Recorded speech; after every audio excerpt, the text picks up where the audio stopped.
All right, guys, welcome back. Today we're gonna talk about how we started in RV parks. So basically, everybody has an origin story.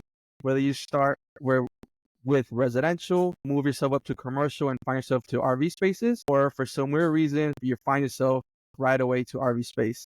So right now we have Eric, we have Zach, and then Shane and Brian, and then they're just gonna talk a little bit about how they got started in the RV space.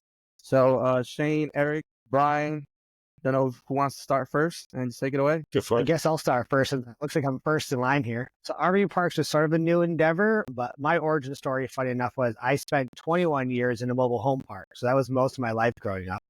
So it is very much an adjacent similarity. But so I time in a mobile home park growing up, a lot of time in the woods, hunting, a lot of times camping with my dad. So it was just kind of this natural blend. But I did start in single family residential for a while. As we all know, it can be quite the headache, a lot of work for chasing a few dollars here and there. Kind of came to fruition to me probably about 2 years ago, and I realized that it has potential to be a viable asset class for making money, but also give me that, I guess, reminiscence of the old outdoor recreational days. So that's sort of what brought me to it. But I guess it's sort of been in my livelihood in my life for a long time. I'm an outdoor person, like RV camping, much like Eric. I'm going to be living in an RV by next spring full time. So it just kind of just been a slowly growing thing and just pulled me back to the roots of enjoying being in the woods and living a simpler life. Got it. So you said it was basically organic, but you didn't start right away, right? No, I mean, it was like, it's been in like my blood and growing up, but as an investment strategy or considering it to be like an asset class invest, no, I think I started like most people in single family because it's what publicized, more common outside of maybe multifamily. But I didn't realize that, RV parks was like an adjacent class to multifamily sector that was a viable option. So that was kind of an endeavor I learned about probably 5-6 years after I started real estate. It's only been about 2 years since I've been deep diving into it. Got it. I just found out a couple of months ago that RV parks exist. So so we're right there with you. So I think you mentioned Eric. I don't know, Eric, if you want to start how you got started in RV parks. Yeah, definitely. So I lived in Atlanta for a decade with my wife, and we were selling our really awesome loft. We had this cool industrial loft, found this house down the street. It was a duplex. And I was like, you know what? This is going to be our house hacking, our first investment property. That was in 2019. COVID hit. Ended up working on the property for about a year and a half myself with all the contractors. Crazy stories with a contractor put in jail, $30,000, this and that. All these things, just like everything that went wrong, could go wrong, went wrong. But we ended up selling with $100,000 profit on top of the money that we invested in there. And my wife looked at me and said, do you want to sell the house and get an RV? And I dropped some, I dropped some very colorful language because I had just spent 18 months working on it. Like, hell no, this is never going to happen. 5 days later, we're looking at RV listings online. And that same day we went and found some Airstreams. So we ended up looking at some Airstreams. Turns out the market was crazy. When we sold the house and buying an RV and buying a truck, all those things were at the top of their market. Super hard to do everything. We got really lucky. We found one that was a mile from where I'm sitting right now. And it was the only one on the East Coast that matched our preferences. Long story short, the people selling it were leaving in 2 weeks. We had to come up with $100,000.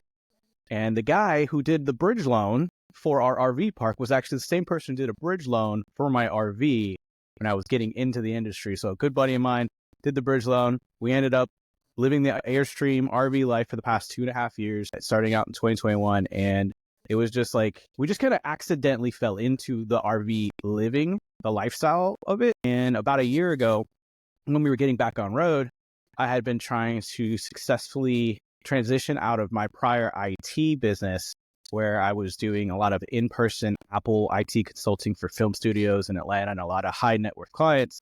It was really hard to transition that to an on-the-go, on-the-road, remote business. I just don't like doing remote IT sessions. It's not the same. You don't get paid as well. And it's just very stressful because if your internet sucks, then you're not doing well at work. So I was trying to find an into my next thing. And a buddy of mine said, hey, I've got these people that want to build an RV park, and they've mentioned Smart RV Park, and you're the only guy I know that does tech.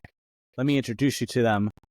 ended up being two. That was the introduction to the first three partners of our 5-person partner team. And that was last August. So I just got in.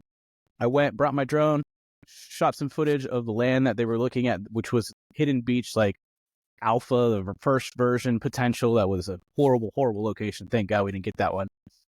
And I worked with them for the first few months of last year as a contractor, doing the marketing, doing the tech work, as well as bringing in my RV background insight. And then they invited me, myself, as well as Zach, to be from contractors and consultants to actual GPs. So that was kind of, I just fell, it literally just kept falling, and it just fell all the way into an RV park GP role over the past 3 years. And yeah, I guess we got lucky, and it's been working out so far. Got it. And you mentioned, I believe Shane mentioned that he wants to move into an RV park and live. And he said that you live in an RV park.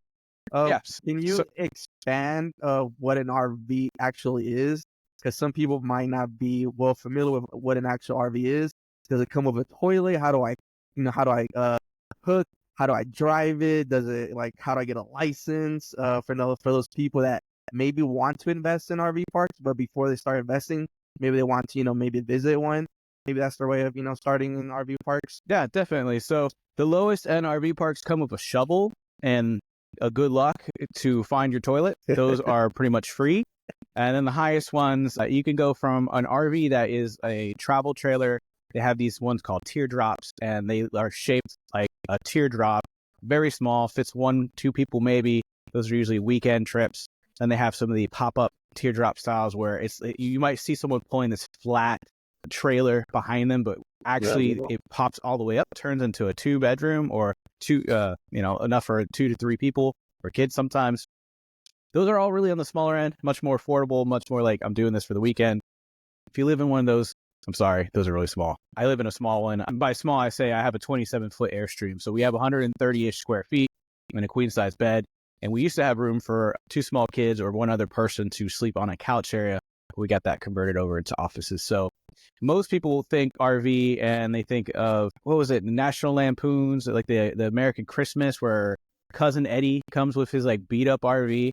Those are the RVs that you could drive that actually have a motor. They're not the ones that you haul behind a truck or any other tow vehicle.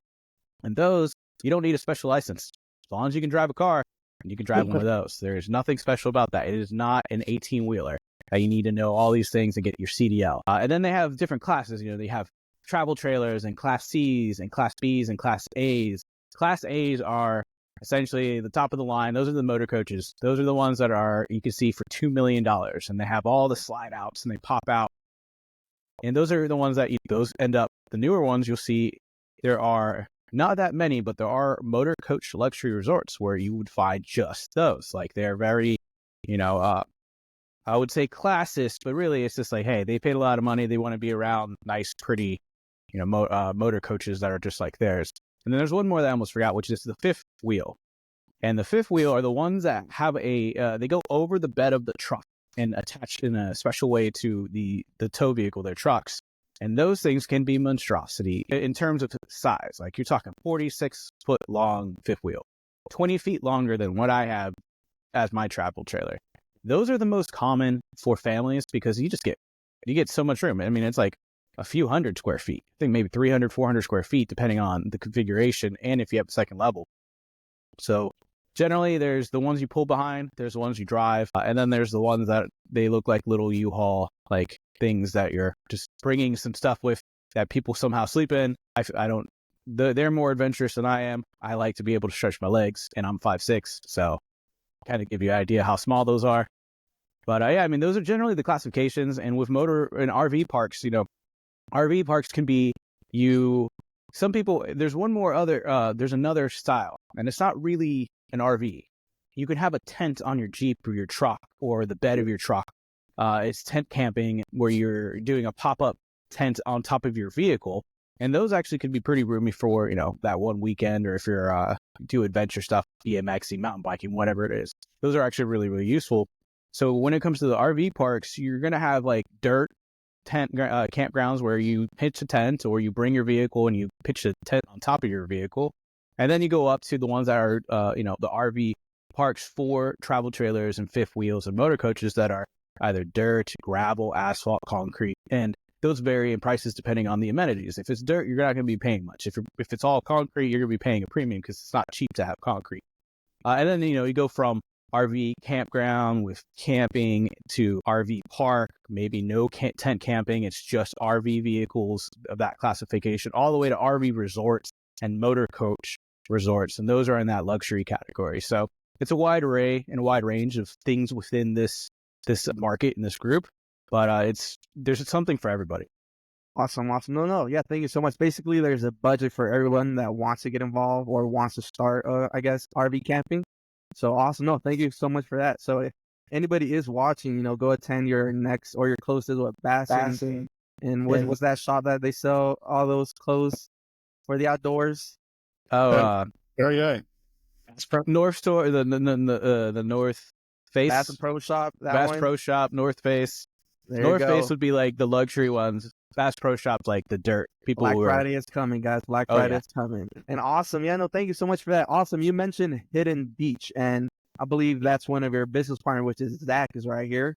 So I don't know if Zach, you want to talk a little bit about yourself and how you got started in RV parks, and more a little bit about the RV park that you're actually starting, which I believe is called Hidden Beach, correct? That's right. Yeah. Hidden Beach RV Resort. So not just park, but a resort. And that's why Eric touched on a couple different levels, right? Because there's different primitive camping, and then there's parks, and then there's more resort levels, and then there's ones that are adult only and ones that are open to the whole family. And so, yeah, this one is going to be both open to everyone, but having an adults only section because, gosh, if you've got kids, you'll know that you just need a little adult time every now and then to be sane and to then be able to give more energy back to your kids, right? But yeah, gosh, RV parks as an asset class. Wow.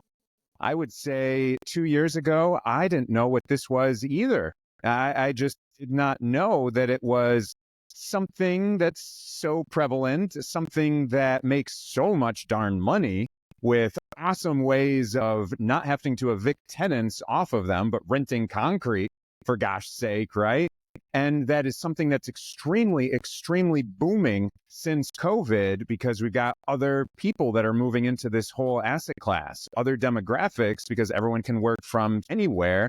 So they choose to work from everywhere. So it's just all of that, along with affordable housing, the fact that interest rates are up, housing prices are so high. It's just another option for people to actually enjoy life while they're living and sleeping and all of that, and actually able to explore the country and not having to wait till they're retired to do all of that, right? So you can do it now. And so it's just for all those reasons and more, it's a booming, amazing asset class that everyone should be aware of and see if it fits their portfolio and their desires. But gosh, yeah. So how did I get into this? Oh my gosh. I've been a real estate investor for 2 decades. I got into real estate investing when I was in architecture school and going through a divorce of all gosh darn things, right? And I say thank you to my previous wife for that divorce that was happening, because if it weren't for that, I wouldn't have gotten into real estate investing even to begin with. But fast forward a couple decades in real estate investing, and it was 2 years ago, just 2 years ago, I was proposing to my wife at a capital raising retreat in Miami on a triple-decker yacht on a sunset tour, and everyone's dressed in white. And I'm like, this is probably a good place to propose to my wife, right? What good production value here. I'm not going to be able to rent these things on my own. That'll cost a lot. Let me hack it. It's always been about hacking things in life because I got into real estate with no money and destroyed credit. And there's just wonderful ways of living. And so I proposed 2 years ago. Instead of us wanting to go and plan our wedding, because we tried that for a little bit and we're not much wedding planners, we decided to just do what we do best and got pregnant. And so we've got our little boy that, fast forward now, he's 13 months old, but 2 years ago, he was just conceived. And it was in that time where I just started thinking, what do I want to do? How do I want to live? What assets do I want to own into the next 2 decades, right? And to pass on to him. And how do I really want to live? because I was owning single family, multifamily, and I knew what draw that took on me and the headaches of replacing roofs and toilets and renovating and fleas and anything that tenants can have. And I'm like, that's okay. And it makes awesome money. But what else is out there? And multifamily, everyone gets all big and excited about. But then as the interest rates all crept up and up and up, nobody could find good deals for multifamily. And similarly, everyone in the Sunbelt states, they started buying in the center of the country because that's where things cash flow.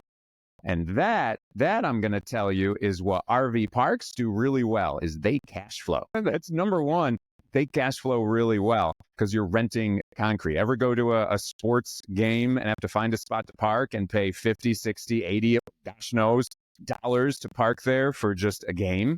That's stupid money for renting concrete. You're going to be there less than a day. And so what if we could do that with real estate? And I got pulled onto a team because I was consulting, because I'm trying to figure out what to do. So I'm consulting online by the hour. My wife was like, hey, just go put out there, this is how many hundreds and hundreds of dollars you want per hour, and people will pay for your experience. I said, okay, that sounds fine. But like once you understand real estate investing, you'd understand why I would rather have the time value of money of putting in work once and then reaping those benefits for decades and decades to come, and tax benefits, as opposed to just an hourly rate. But I was consulting and these people were asking me about RV parks. Holy smokes. And they needed some sound real estate investment advice and guidance and underwriting and things like that. And my background in architecture and engineering and MBA, business, everything coming together, it will give you my best time of day and help you as much as possible. And as the more I found out that they were paying me to find out about, the more I researched it and helped them along the way, I found that this is an awesome asset class. Everything that we talked about before, booming into the next couple decades, and just amazing for so many reasons. Antiquated, so like multifamily was, it's more mom and pop owned. So you can go and you can buy it from them creatively. You can structure some seller financing. You can structure some equity transfer over time. Lots of things that are created because it's just mom and pops have owned these RV destinations for 30, 50 years. Long time. And so it's ripe for innovation, ripe for plucking the fruit right off of the tree. It's ripe right now. And I had all the tools to do it.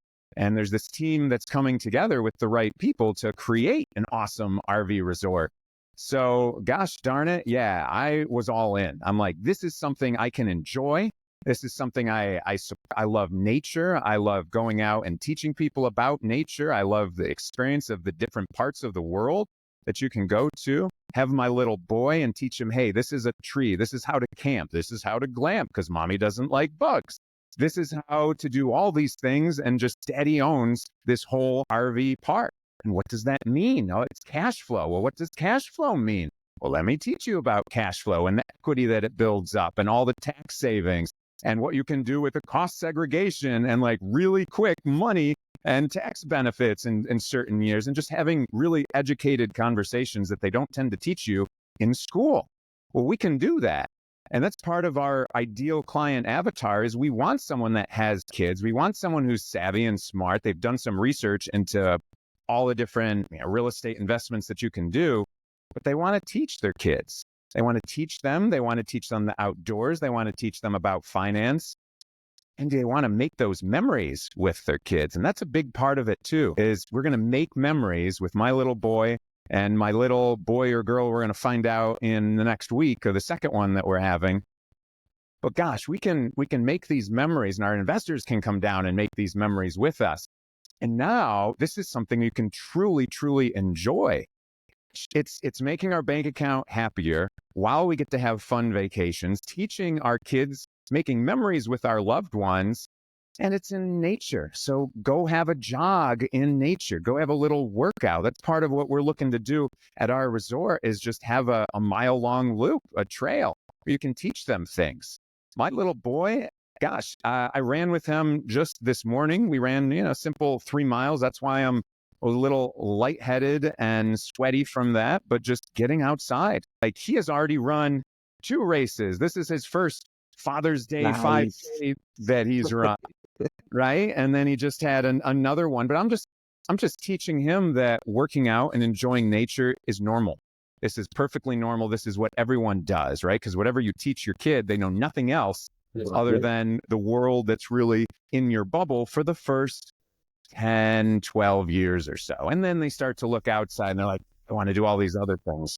But no, it's just such a fun asset class. And that soul searching is what really, really, truly got me into this asset class and has me super excited about it. I've really stopped buying single family, stopped buying multifamily, tons of competition, tons of different work, whether it's multifamily or single family, and just wanted to do something bigger. So that's why we're creating Hidden Beach Resort on the coast of North Carolina with 300 plus spots that people can stay there and pay us nightly rent. And we can go and enjoy it with our family and our loved ones and our investor friends as well, because that's the cool thing that RV parks allow us to do. So I freaking love it. Awesome. That's- No, thank you so much for that explanation. It looks like you and Eric share more than just RV parks. Looks like you guys are going to have a kid too at the same time. So it looks like this Hidden Beach Resort is more of a legacy, it looks like, right? When it comes to building something for, I guess, your future kids, correct? Because you are talking more about educating your kids and how you can educate your kids, right? So Yeah. do you see this more as a legacy passed down because you are building it? So I'll go first and I'll let Eric answer next. But yes, I have at this point in my real estate career not really want to sell anything. I get that there's great reasons to go and buy something, value add it, sell it in 5 to 7 years. That's a typical type of commercial model. But for us, we'll do that. And we also want to own property because we want to have that legacy. We want to be able to, make sure that our kids are better off than we had it. I didn't have a lot of money growing up, very middle class, and it felt like I was, below the other people that were in my grade in this small town in upstate New York. But that's fine, right? What I realized my parents didn't have in money, they were abundant in love. Don't realize that until you're probably much, much older, right? And so that's life, and that's fine. But gosh darn it, since the age of 8, I always had a tax number and a DBA because I knew we didn't have money. They taught me that I have to make money if I want to buy something. So gosh darn it, that's all I have to do. Oh, that's easy then. How many ways can I make money at this point? Then what's the best way to make money? Then when you make money, what's the best way to invest that and make more money, right? And that's the kind of conversations that we're having at this point is getting into all the different types of investments and why we like RV parks specifically as an awesome investment. But yeah, 100% legacy. And I want to have something to be proud of. You don't want to, in my mind, I don't want to be that landlord that's just a slumlord even, right? And maybe it's a slumlord because you bought them that way. Maybe it's a slumlord because you didn't understand the finances. You couldn't fix things up. Maybe it's because you truly don't care about the people. That's fine. They're all slumlords in a way, right? And it's just, you don't have that same feel when you have an asset that you're proud of. And so that's part of it is what's this asset that we can be proud of, something that's big enough that makes it easier to do because X is bigger than what is bigger than 1X, but easier than 1X. And I always tell you, you get the systems in place, you get the people in place. X is easier than 1X of anything. So how do you get there? That's where we took some time. You had to find the right people. But yeah, you need that legacy because that's what real estate investing can be. You can sit back and you can make money for you while you're sleeping, while you're sick, heaven forbid, while you're disabled from whatever happens in life. But eventually, you start from crawling and then you're walking. And then as you're older, you're back to like crawling or like, you might need some help. And so wouldn't it be nice if your assets could help you through that and make everything safe and comfortable and happy for the people that you love in the world? Even better, they can go and enjoy it on the coast of North Carolina with lazy rivers and hot tubs and all the cool glamping and all the weird technology that nobody's seen that we're going to put at this location. So that's the fun that I look forward to. Amazing. Yeah, and I don't know, Eric, you want to speak more about that? So my father and I were both born in Dominican Republic, but he brought us over here, and I was raised as like the first generation American of my family. And he worked really, really hard to provide a really amazing life for myself and my two sisters from my mom's first marriage. And raised in Atlanta, grew up that way. And one thing that he told me that's always stuck with me, before he ended up hanging down his entrepreneurial hat, he was always someone going into businesses, starting his own, working with others, just riding his own wave and following his own path. But when kids came into the picture, he's like, what, I gotta go to the safe path. And seeing that as a child, he gave me a lot of opportunities, gave my family a lot of opportunities. So I definitely thank him for that. But it made me want to go and try to blaze my own path and my own trail. So ever since I was little, just like Zach, I used to cut grass, and I had my best friends. They were my employees, so I fired my own best friends because they were horrible. I used to sell drawings to my grandmother when she was alive for like ludicrous amounts, $5 for a horrible drawing. I sold pennies that were old because she was old. So I put two and two together. I said, you need to buy this. This is as old as you. And she was just like, this little kid. He's like 6. Like, okay, I can't say no.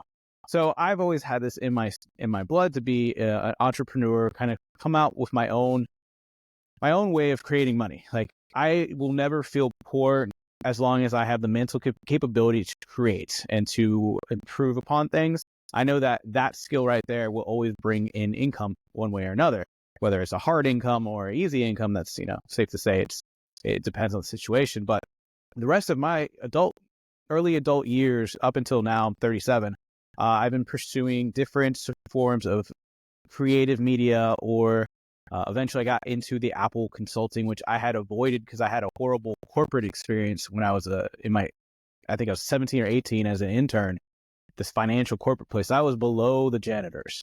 I had a desk in a hallway, not even a desk. It was like, I was just not useful. But to them, I was like employee number 99,000. Didn't really matter. So I never wanted to do IT for years after that. And in my 20s, I pursued doing creative pursuits, and then doing IT came about when my then girlfriend, now wife, said, hey, you're making way more money doing this versus slaving for video production and all these other things. Plus, you don't have to buy $50,000 a year to make $8 an hour. She's like, why don't you do the smart thing and do this $75 an hour thing? So I decided, sure, let's try it out. Next 15 years, I ended up doing that, and I got all the way up to charging as much as attorneys. I used to do some cybersecurity for attorneys, hundreds of dollars per hour. And one day a guy said, hey, double your rate. That was the best thing I've ever learned on a computer. You just taught me. Double your rate. I said, oh, okay. That was a very profitable 4 hours of my life. But I did not build a legacy. All I did was work hours. And I could make 6 figures trying, well over 6 figures trying, or almost 6 figures like working without as much effort as I needed as somebody with a regular 9 to 5. So I learned over the last few years that I'm not building anything, and I tried to do the employees, try to grow the company, had another office out in Louisiana, partnered up with somebody. We ended up having 4 employees, and we were focusing on film studios and a lot of the type of clients I ended up working with right before I got out of that business. And I just never felt like this legacy was being built. I just felt like these hours being added, maybe if these employees work out, I'll have a business that can turn into a legacy, but I'm still pulling at 80-hour weeks or more. One project, I pulled 2 back-to-back 100-hour weeks, and after that, we're 80-hour weeks. And I got paid 10% of it because they skimped the bill. I was like a $60,000 bill. That was like the end of me wanting to do that type of business. Long story short, when it comes to legacy, I didn't have a legacy the first 15 years of my adult career and professional life. And then I went into the business of trying to get into real estate investment. And I found that one property that was a duplex that we were house hacking and living in the smaller part of the duplex and trying to rent out the nicer, bigger part. And that kind of just came crashing down. And with the amount of work I saw that was involved, even though it was partially because I was trying to save the money, it was my first one. I wanted a crash course in house flipping and a minor of being a GC essentially, so I could understand what would that be like with more investments. I was trying to go that route of building that legacy. I was like, hey, okay, got the duplex. It's one of 100 houses or 100 properties I wanted to have. A year and a half into it, I said, well, my wife said, let's sell. And I jumped up, said no, and a lot of other words. And we ended up in an RV and sold the house immediately after that conversation. And this segue into working not just in the RV park or on the RV park, but being a core team member and a general partner. I actually had swore off real estate investing for a few more years. I was like, I'm just going to travel, just make what I need so we could be on the road. It's going to be awesome. And then it just fell in my lap. And I realized, well, I really like doing this RV lifestyle. I like being on the road, I like meeting new people, seeing all the sites, and just being able to open your door and say, this is my office, this is my front yard, backyard for the next week, 2 weeks. It could be the Grand Canyon. It could be somewhere in the middle of the desert out in like Utah, whatever. It could be our front yard whenever we wanted. That mindset kind of led to saying, okay, yeah, I'll try out this RV project as a consultant as well. See what happens. And it looks like we were able to bring in enough good advice and information, the consultants, Zach and I, that, it made more sense that we actually became a part of that main team. Now, really going in and saying, okay, we're not just building an RV park to flip. We'll build it within 3 years, get the NOIs, get everything, at a rate where it's really attractive to sell, and sell it, cash out, and then do another one. We're looking at, okay, 20 years from now, maybe we'll sell. Depending on where we are in life, but like we're having kids. So what is the next 15 years of our kids' lives going to look like if we have this amazing project that we're, with Hidden Beach, with just the size and the amenities, the lazy rivers, and having our own private beaches, and Zach's, implementing this really amazing like a fitness trail that's going to have all these exercises. You can scan QR codes, and for kids, there's going to be a lot of things. It's going to be a very family friendly venture, and I could not do a very family-friendly Apple IT consulting company.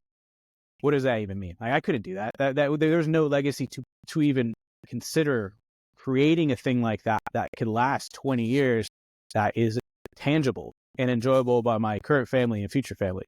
So yeah, it's I think it grew out of a need to have a legacy, and the search for one just ultimately ended up in the RV park space, because it's just one of those things that, I used to be a Cub Scout and a Boy Scout, so I know the outdoors. I miss the outdoors. I think bringing that back into a generation of tablet obsessed and, TikTok generation of no attention span, bringing the outdoors back into their life is absolutely needed. Awesome.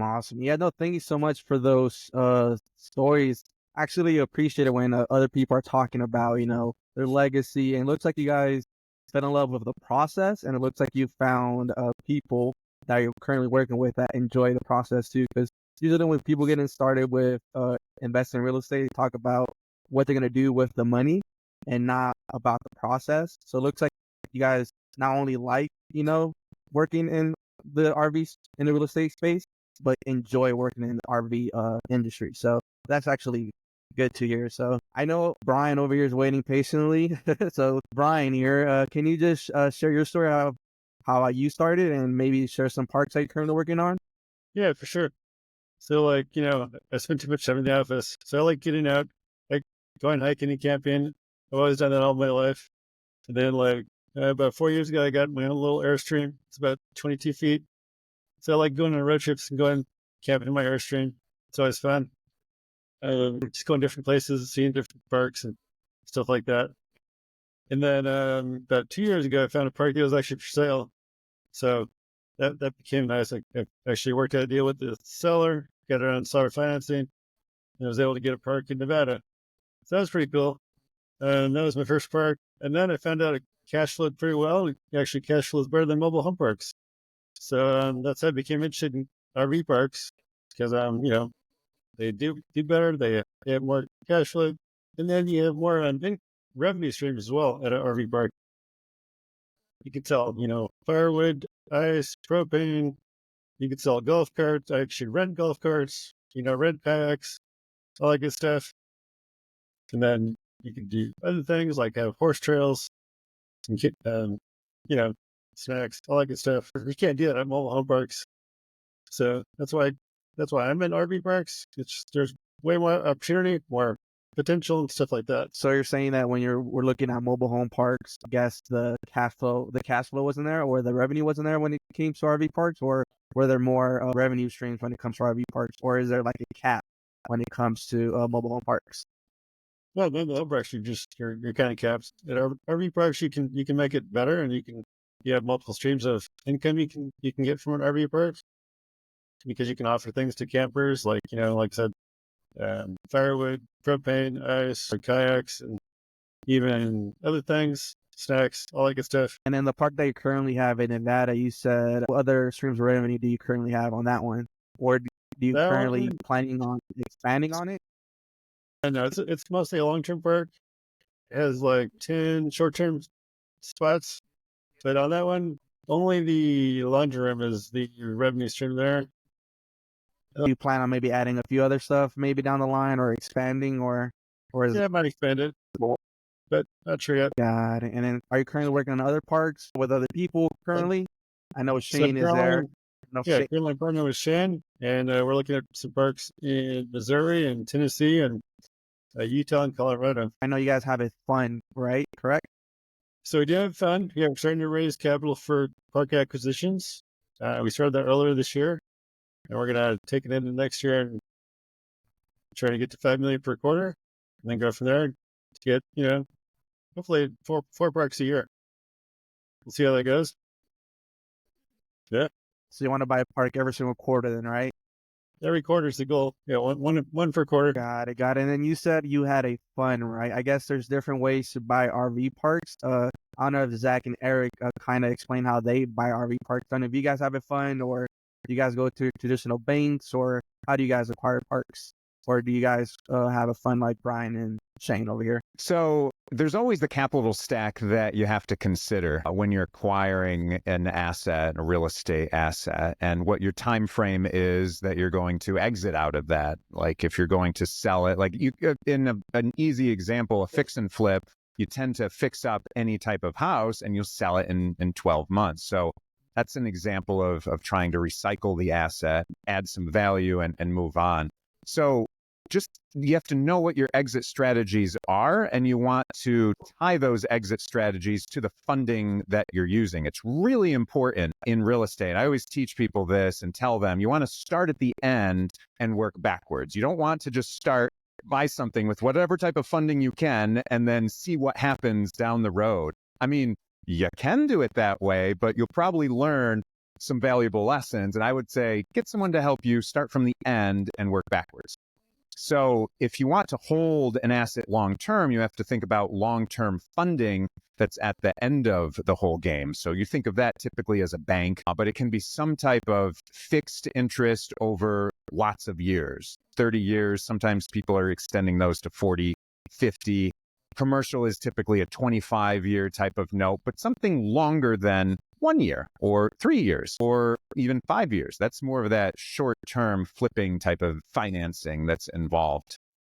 And so the short answer to your question is that we incorporate all of those types of financing into us buying them. We've got seller financing. I always say negotiate and talk to the first person you can and everyone about money. Well, the first person is the seller. So why don't I ask them for some funding to begin with? And there's lots of ways that can be structured. But we have seller financing on the land. And for us, we have to put money into the land to make it so that we can go and ask for more money to develop the land. So that's the first part, is entitling the land. So we're getting some funding for that. It happens to be tying some investors to the individual parcels that we have. It's another difference is that we've got a bunch of parcels. You don't always have that with something that you're buying. It could be just one big RV park, boom, and you're just financing it like that.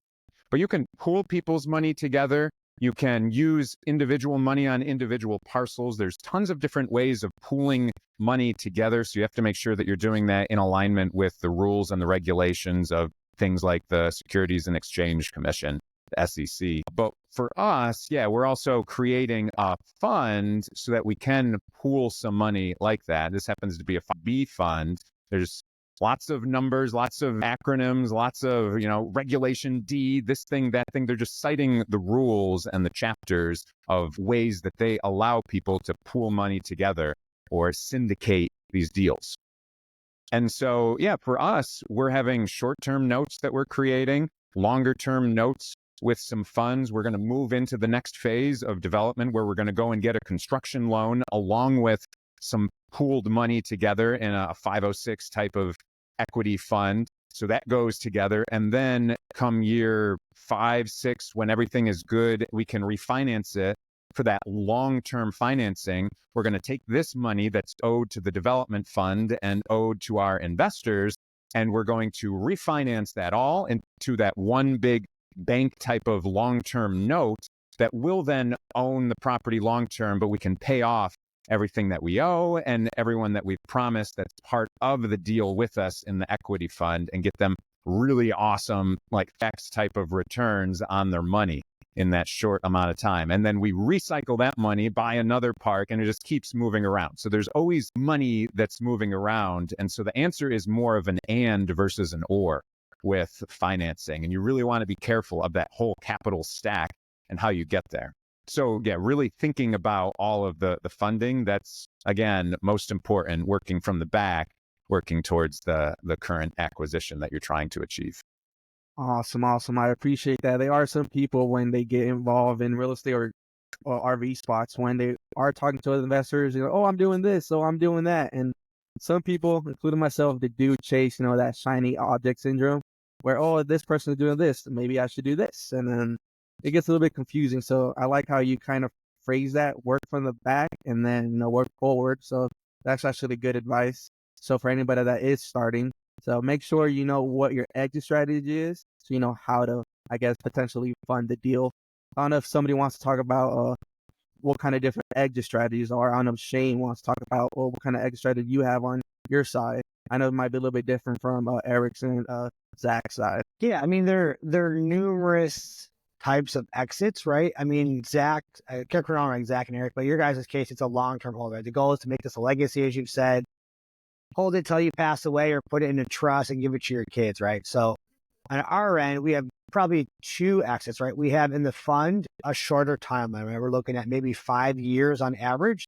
And that's so that we can repay our investors and repay their preferred returns. That's usually pitched on a 5-year cycle. It can go 4 to 7 years, if 5 is our sweet spot. But if we look to buy a park adjacent to the fund, it's going to be more just like us as an owner owning it with maybe 1 or 2 partners. That'll typically be a longer term strategy, and we'll look at that for at least 10 plus years. As long as the cash flow continues to make sense, we're likely to stay locked up in that deal, just like Zach and Eric said, forever, right? Only thing we'll have to do is potentially, as Zach was mentioning, the different capital stacks, is we'll probably, after 7 or 10 years, we'd probably refinance it into some longer term debt, pay back our initial partners, recapture our equity, and then let it go, forever until it's paid off. So in essence, those are probably where our 2 focuses are. In the fund, we're more of that short term, 4 to 7, 5-year average. That's just trying to create a profit, get in, get out, go to the next one. Whereas if it's an adjacent park, it's going to be, let's hold it as long as we can, as long as the cash flow makes sense. Got it. And then Brian, you want to expand on that, or just Shane Sure. right on?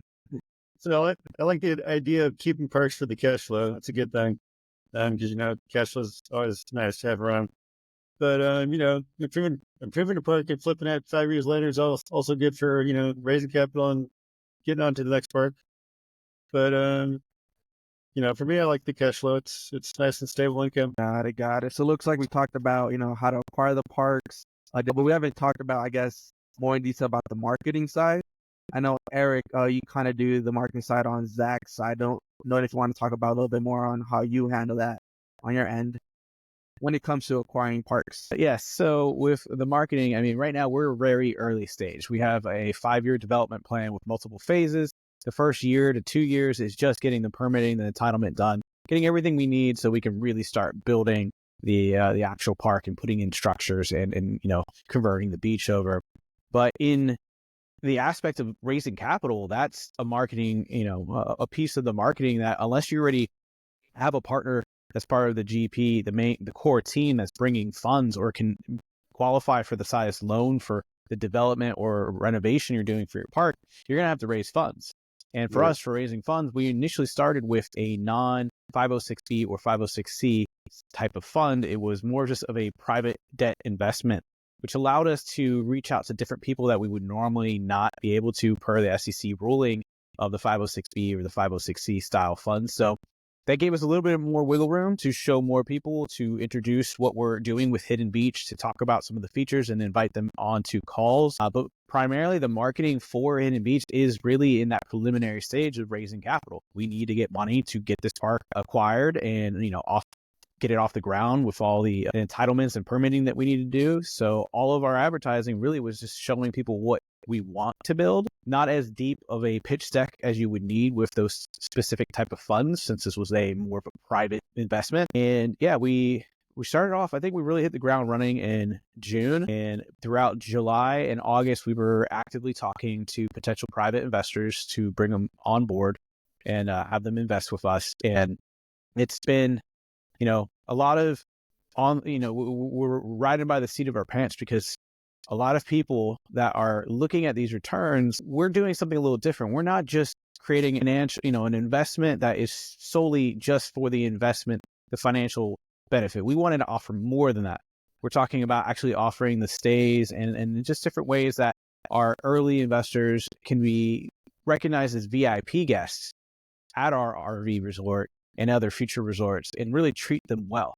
Our marketing had to be less of here are returns, and it's more of here's your experience and what you're going to get when you come and you visit us for the next 20 or so years, that you can share with family and friends, and just kind of tailoring it to more of that experience-based investor that is looking at, these are nice returns and all, but what do I get for, being the early adopter, early investor for such a large project? What memories can we make there? And that was what we really had to sell and market, was just like, it's not just a return. It can be more if you want it to be more. And if you want it to be more, it could be all of these things. With the 300 pads, we're also talking about 12 glamping units. For the marketing, we had to, everyone can market a pad. You can take a picture of a pad and you can make believe it's in Hawaii. You can make believe it's in Wyoming. Depending on how you take the angle of that picture, it can just be a pad anywhere. Nothing special about it. But then you start to throw in the amenities. Now you're starting to differentiate away from the park over here, 5 miles there, park hour to the west. And then you start adding in amenities and alternative lodging that is starting to gain a lot of traction, like glamping. So we really leaned in on the glamping experience, because glamping to a lot of people is a canvas tent on a deck, and that's it. There you go. You're not in your RV. You're in a glorified, for me, that was a tent I slept in as a Cub Scout, just fancier and bigger. And I was like, I wouldn't pay $1 more for that. I would actually want a refund. You need to pay me to sleep in that.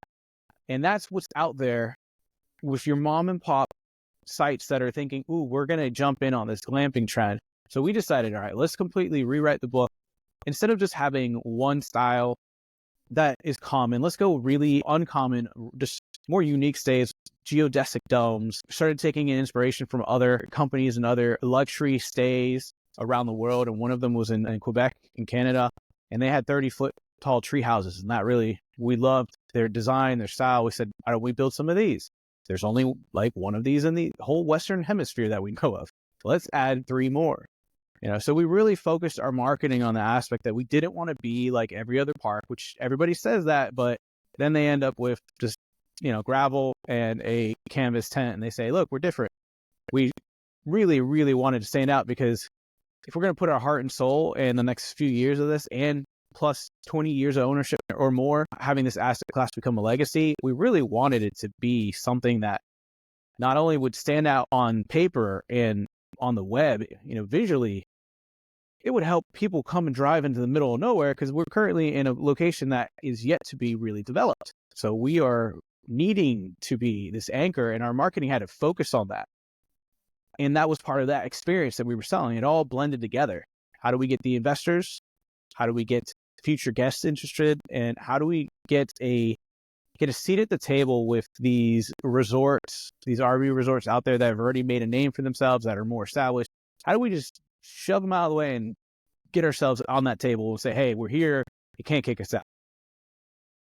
Got it. So looks like money is very important when it comes to marketing, or one of the. Oh yeah. You got to have money to let people know who you are and where you are. Awesome. And it looks like we're coming up on an hour, and I don't want to keep you guys up for long. So I don't know if you have any other questions or any other topics you guys want to talk about? Or if not, we can probably end it with some closing comments. Shane and Brian, do you guys have anything offhand? Otherwise, I might have one thing to talk about. So basically, we're always looking for parks that are 50 spaces or more. We're looking into like Missouri, Utah, Colorado, and other states. So yeah, if you have a park that you're looking to sell, give us a call. There we go. Also say if you have money looking to deploy, more importantly, we're ready for it as well too.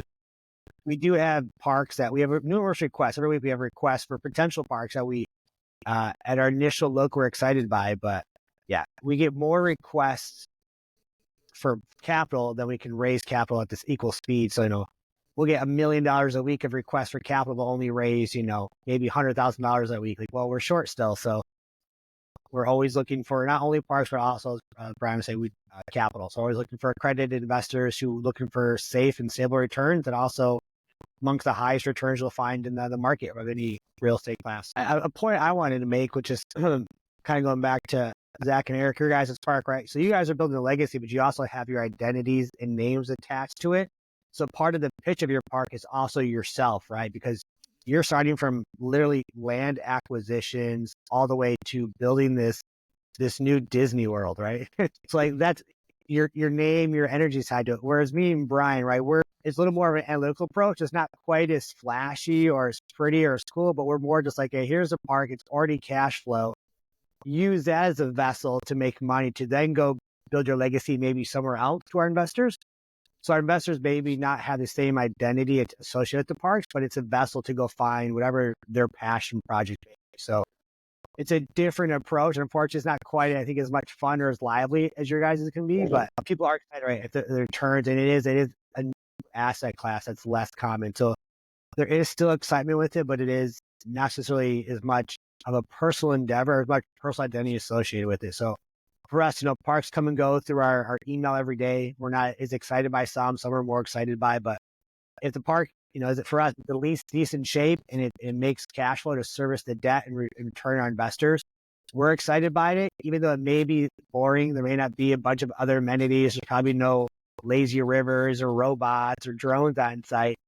It still makes sense for cash flow. It's still a good return. And for our investors, they like it because they can go, get that passive money and go do what they want to do on their end. So I did want to make that point out that even though we're all, this community here, we're all RV, even within RV, we're all so different in our approaches and where our tactics are. Even though, so it really isn't even saying we don't confuse each other. All we do is we're just working in the same industry, just different directions. There really isn't a competition amongst we do in any capacity, which is obviously why we're all here working together now, doing podcasts. Shane, I love how you framed all of that and put that together, because you're spot on. And I mean, that's one of the things that is so attractive about the RV park asset class is cash flows like crazy, right? And just like when the interest rates rise, and I was saying everyone goes from the Sun Belt states that seem all flashy and fun. Oh, let's buy in Florida. Oh, let's buy in Texas. Let's, these fun destinations.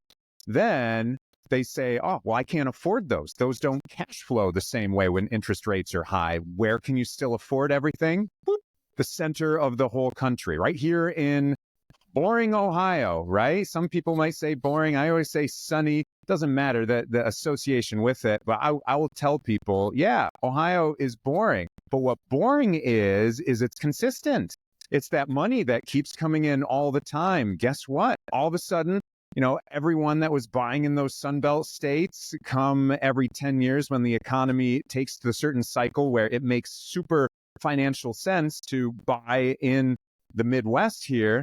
All of a sudden, they love us again. What do you know? And everyone wants to buy here. Everyone from California, from Florida. Where are you buying? Ohio. Where? Oh, my freaking backyard. Yeah, no wonder, right? Everyone comes and they love us again. Then they hit us and they quit us when the interest rates change. And that's fine, because there's investment opportunities that are all over the place and they're different. But what's important is really good underwriting of the cash flow, underwriting of the equity, underwriting of the potential that you can expand on it, knowing how you're going to finance it, knowing how you're going to have that end game so that you can exit out of it for your investors, for yourself, for everyone.